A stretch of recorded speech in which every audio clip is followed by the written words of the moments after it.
नमस्कार, हमें दिनेश लाल यादव निरहुआ। लॉकडाउन में सब केहू अपने अपने घर में बंद बा और लॉकडाउन के पालन कर रहल बा ताकि देश के बचावल जा सके, देश के लोगन की रक्षा हो सके।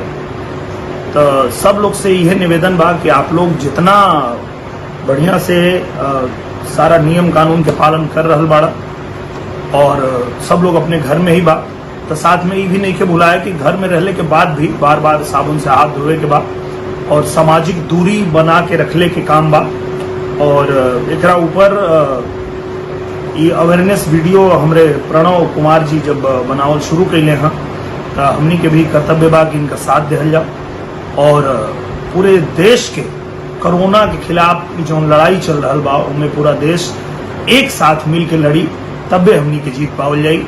आप सबसे निवेदन बा कि आप सब लोग ये लड़ाई में अपन भागीदारी दें और जैसे आप लोग साथ दे रहल बानी ऐसा ही कुछ दिन तक और साथ दें। बहुत बहुत धन्यवाद। नमस्कार, हमें दिनेश लाल यादव निरहुआ। लॉकडाउन में सब केहू अपने अपने घर में बंद बा और लॉकडाउन के पालन कर रहल बा ताकि देश के बचावल जा सके, देश के लोगन की रक्षा हो सके।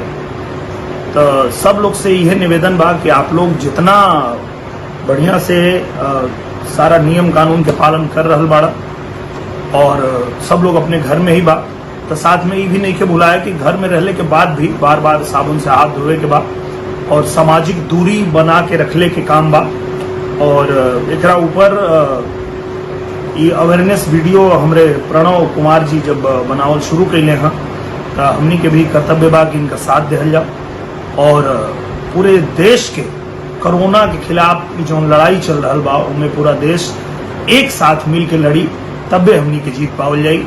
आप सबसे निवेदन बा कि आप सब लोग ये लड़ाई में अपन भागीदारी दें और जैसे आप लोग साथ दे रहल बानी ऐसा ही कुछ दिन तक और साथ दें। बहुत बहुत